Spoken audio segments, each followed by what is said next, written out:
মধুপুর গ্রামের মানুষ আজও রাতে ওই বাঁশবাগানের দিকে তাকায় না, কারণ ওখানে যে গেছে সে হয় ফিরে আসেনি, নয়তো ফিরে এসেছে অন্য কেউ হয়ে।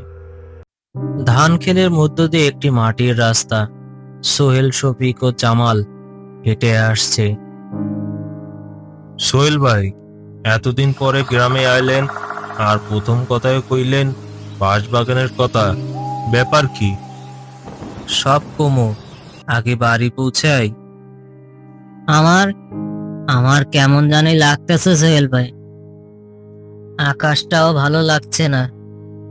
সোহেল শহর থেকে এসেছে, জামাল ও রফিক গ্রামেই থাকে। সোহেল 15 বছর পর ফিরেছে তার গ্রামে, কিন্তু এবার কোনো আনন্দের জন্য নয়, তার বাবার। তিনজন উঠোনে বসে আছে, আকাশ লালচে হয়ে আসছে। আজকে 15 বছর হইল বাবা হারাইছেন। প্রতি বছর এই দিনে আমি একটা চিঠি পাই, কেউ বাড়ির দরজায় রাইখা যায়। চিঠিতে লেখা থাকে একটাই কথা, বাঁশবাগানে আয়। হা হা, আপনি আপনি যে কি কন্যা ভাই! এইটা এইটা আবার কার কাজ হইব? জানি না, কিন্তু এইবার আমি জানতে চাই আসলে বাবার সাথে সেদিন কি ঘটেছিল। সোহেল ভাই, গ্রামের মানুষ কয় ওই বাগানে একটা কালা জিন থাকে, যে মানুষ ধইরা নিয়ে যায়। আরে, এইগুলো তো গ্রাম্য কুসংস্কার। আপনি এখনো বিশ্বাস করেন? আমি গ্রামে থায়া তাই বিশ্বাস করি না। কিন্তু জামাল জানতো না, আজ রাতেই তার অবিশ্বাস ভাঙতে চলেছে চিরতরে। তিনজন উঠোনে বসে আছে, আকাশ লালচে হয়ে আসছে। আজকে 15 বছর হইল বাবা হারাইছেন। প্রতি বছর এই দিনে আমি একটা চিঠি পাই, কেউ বাড়ির দরজায় রাইখা যায়। চিঠিতে লেখা থাকে একটাই কথা, বাঁশবাগানে আয়। হা হা, আপনি আপনি যে কি কন্যা ভাই! এইটা এইটা আবার কার কাজ হইব? জানি না, কিন্তু এইবার আমি জানতে চাই আসলে বাবার সাথে সেদিন কি ঘটেছিল। সোহেল ভাই, গ্রামের মানুষ কয় ওই বাগানে একটা কালা জিন থাকে, যে মানুষ ধইরা নিয়ে যায়। আরে, এইগুলো তো গ্রাম্য কুসংস্কার। আপনি এখনো বিশ্বাস করেন? আমি গ্রামে থায়া তাই বিশ্বাস করি না। কিন্তু জামাল জানতো না, আজ রাতেই তার অবিশ্বাস ভাঙতে চলেছে চিরতরে। গ্রামের চায়ের দোকান, একটা পুরনো মাটির দোকান। হারিকেনের আলো আলোকিত এক বৃদ্ধ লোক বসে আছে। সোহেল, তোর বাপেরা আমি শেষবার দেখছিলাম ওই বাগানের মুখে। উনি কইছিলেন কেউ একজন আমারে ডাকতাছে চেনা গলায়। তারপর কাকা? তারপর উনি ভেতরে গেলেন, আর ফেললেন না।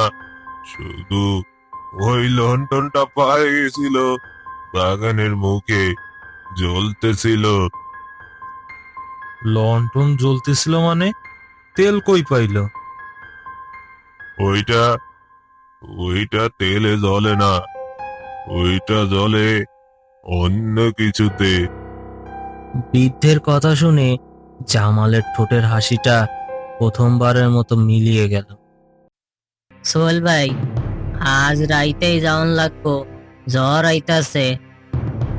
আজকেই তো দিন, বাবা যেদিন হারাইছিলেন আজকেই সেই দিন। আজকে না গেলে আর হইব না। আমি আমিও যামু ভাই, কিন্তু কিন্তু ভাই, সত্যি কইতাছি, আমার কিন্তু ডর লাগতাছে। যখন প্রকৃতি নিজেই সতর্ক করে, তখন মানুষ কেন শোনে না? তিনজন হাঁটছে, বাগানের গাছগুলো বাতাসে হিংস্রভাবে তুলছে। এইখানে এইখানে তো বাতাস নাই, তাইলে গাছ দুলতেছে কেন? চুপ থাক জামাল। প্রথম পা রাখতেই বাগান যেন নিঃশ্বাস নিল। টর্চের আলোয় হঠাৎ দেখা যায় একটা লম্বা উঁচু পুরুষাকৃতির ছায়া বাঁশের ফাঁক দিয়ে দৌড়ে চলে গেল। রফিক থমকে দাঁড়ায়। চোখ সরাস না কারো, কারো থেকে কারো চোখ সরাস না। আমরা একসাথে থাকবো, যা হবে একসাথেই হবে। বাগান তাদের দেখেছে, এখন শুধু সময়ের অপেক্ষা। একটা ভাঙা ইটের কাঠামো, চারপাশে শুকনো লাল কাপড়ে বাঁধা গাছ, মাটিতে ছড়ানো হাড়গোড়ের মতো কিছু বস্তু। এইগুলা এইগুলা কি? এইখানে তো কেউ আসে না কইছিল। এইগুলা পুরান, কিন্তু তাজা মনে হইতেছে। এই লাল কাপড়গুলা সোহেল ভাই, চলেন ফিরা যাই। আমার মন কইতেছে না, আমার ভয় লাগতাছে। আমার মন কইতাছে ওইখানে খারাপ কিছু আছে। চলেন ফিরা যাই। কিছু জায়গা মানুষ ভুলে যায়, কিন্তু জায়গা মানুষকে ভোলে না। সোহেল একটি মরচে পড়া টিনের বাক্স পায়, ভিতরে একটা ভেজা পুরনো ডায়েরি। এইখানে লেখা আছে, আজ 3 দিন হইলো আমি রাস্তা খুঁজে পাইতাছি না। বাগান বদলাই যাইতেছে বারবার, প্রতি রাইতে প্রতিবার। আরো আমারে ডাকে, ঠিক আমার বাবার গলায়। মানে মানে কি? আপনার দাদাও এইখানে আইছিল? এই বাগান শুধু একজনকে নেয়নি, বংশের পর বংশ ধরে এটা অপেক্ষা করছে। ডায়েরির শেষ পাতায় একটা কাঁচা হাতে আঁকা ছবি, লম্বা বিকৃতি পুরুষাকৃতি একটা অবয়ব, চোখ নেই, মুখ শুধু একটু কালো। এইটারে গ্রামের মানুষ কালা মানুষ বলে ডাকে। এইটা নাকি মানুষের রূপ ধরে ডাকে, তারপরে তার শরীর নিয়ে নেয়। শরীর নিয়ে নেয় মানে কি? সোহেল, সোহেলের রক্ত জমে গেল। এই গলা সে চেনে, এইটা তার বাবার গলা। কুয়াশা এত ঘন হয়ে যায় যে 3 জন একে অপরকে হারিয়ে ফেলে। জামাল একা, চারদিকে শুধু সাদা কুয়াশা। সোহেল ভাই, রফিক, কই তোরা? আমি একা, আমার ভয় লাগতাছে। কই তোরা? কোনো উত্তর নেই, শুধু তার নিজের গলার প্রতিদ্বন্দ্বী ফিরে আসে, কিন্তু প্রতিদ্বন্দ্বীরা যেন একটু দেরিতে, একটু ভিন্নভাবে ফিরে আসে। কুয়াশার মধ্য থেকে একটা মুখহীন পুরুষাকৃতি অবয়ব ধীরে ধীরে জামালের দিকে এগিয়ে আসে। জামাল, যে কখনো ভূত বিশ্বাস করতো না, আজ প্রথমবার বুঝলো ভয় কাকে বলে। সোহেল আর রফিক দৌড়ে জামালকে খুঁজে পায়, মাটিতে বসে আছে। বসে বসে জামাল কাঁপতে থাকে। জামাল, জামাল কি হয়েছে তোর? আমি আমি একটা মানুষ দেখছি, মুখ নাই, খালি খালি একটা একটা ফাঁক। আমরা আমরা এখান থেকে একসাথে থাকবো, কেউ আলাদা হব না। যত যাই আসুক, আমরা আর আলাদা হব না। হঠাৎ দূর থেকে আবার সেই কণ্ঠ ভেসে আসে, এবার আরো কাছে। সোহেল, সোহেল বাবা, এইখানে আয়। আমি অনেক কষ্টে আছি, এইখানে আয়। কিন্তু বাগান তাদের একসাথে থাকতে দেবে কিনা, সেই প্রশ্নের উত্তর এখনো অজানা। টর্চের আলো দেখা যায় 5-6টা মুখহীন পুরুষাকৃতি অবয়ব সারিবদ্ধভাবে দাঁড়িয়ে আছে বাঁশের ফাঁকে ফাঁকে, স্থির, কিন্তু তারা নড়ছে না। এইগুলো এইগুলো কারা? এইগুলাই বোধহয় ওই সবাই যারা এই বাগানে হারাইছিল, তারাই এখন দাঁড়াইয়া রইছে। আমরা আমরা কি করব এখন? কিছু জিনিস না দেখাই ভালো, কিন্তু এখন আর ফেরার পথ নেই।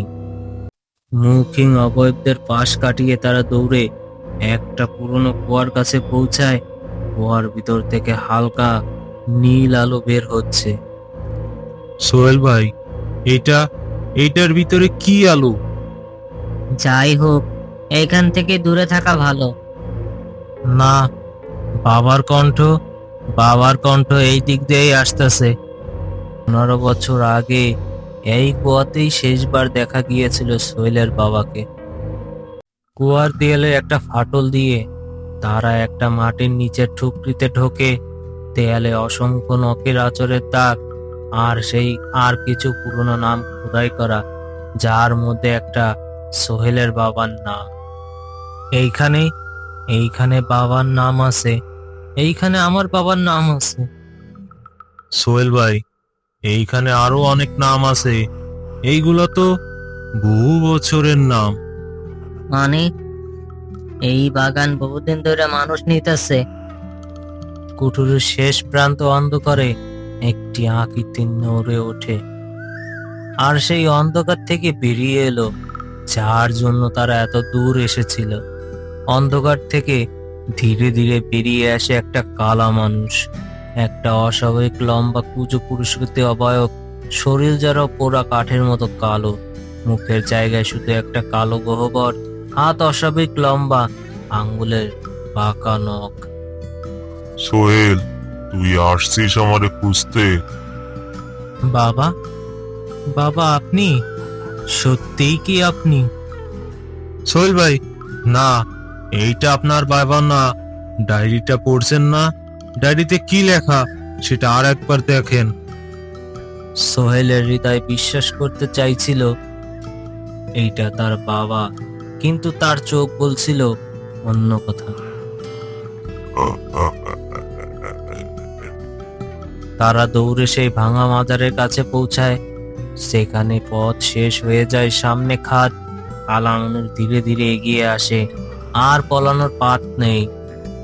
না, তুমি আমার বাবা না। আমার বাবা কখনো আমার ক্ষতি করতে চাইতো না। আমি তোর বাবা। উনি আর নেই, শুধু আমি আছি ওনার ভেতরে। মানে ওনার বাবা এখনো ওই জিনিসটার মধ্যে আটকে আছে? সোহেল ভাই, ডায়েরিতে তো আরো কিছু লিখেছিল না? মনে করে চেষ্টা করেন, ডায়েরিতেই হয়তো কোনো সমাধান আছে। সোহেলের হঠাৎ মনে পড়ে ডায়েরির শেষ পাতায় লেখা ছিল একটা লাইন যে সে আগে বুঝতে পারেনি। উত্তর সবসময় কাছেই ছিল, শুধু দেখার চোখ ছিল না। সোহেল সোহেল লাইনটা জোরে পড়ে, যা বলে লণ্ঠনের আলোয় আসল নাম বললে আটকে থাকা আত্মা মুক্তি পায়, আর কালা মানুষ তার আসল রূপ হারায়। আপনার নাম করিমউদ্দিন, আমার বাবা করিমউদ্দিন। আপনি ফিরে আসেন, আপনি ওই ভয়ঙ্কর থেকে ফিরে আসেন। কালা মানুষ যন্ত্রণায় গর্জে ওঠে, শরীর কাঁপতে থাকে, কালো আবরণ ফাটতে শুরু করে। সোহেল ভাই, সোহেল ভাই, কাজ হইতেছে। আরো কন, আরো কন। লণ্ঠনটা আরো কাছে নেন। বাবা, আপনি করিমউদ্দিন, বাবা আপনি ফিরে আসেন। সোহেল লণ্ঠনটা একদম কাছে ধরে, শেষবারের মতো চিৎকার করে বাবার নাম ডাকে। প্রচন্ড আলোর ঝলকানি। কখনো কখনো ভালোবাসা একমাত্র অস্ত্র যা অন্ধকারকে হারাতে পারে, কিন্তু সবকিছুর একটা মূল্য থাকে। কালো আবরণটা ভেঙে পড়ে মাটি ছায়ের মতো। তার জায়গায় ক্ষণিকের জন্য দেখা যায় একটা ক্লান্ত বৃদ্ধ পুরুষের অস্পষ্ট অবয়ব, সোহেলের বাবা, যে মৃদু হেসে বাতাসে মিলিয়ে যায়। তুই বড় হয়ে গেছিস বাবা, আমারে মাফ কর, আমি ফিরতে পারি নাই। বাবা। অবয়বটা বাতাসে মিলিয়ে যায়, লণ্ঠনটা হঠাৎ চিরতরে নিভে যায়। রহস্যের একটা অংশ সমাধান হলো, কিন্তু বাগান কি শান্ত হয়েছে?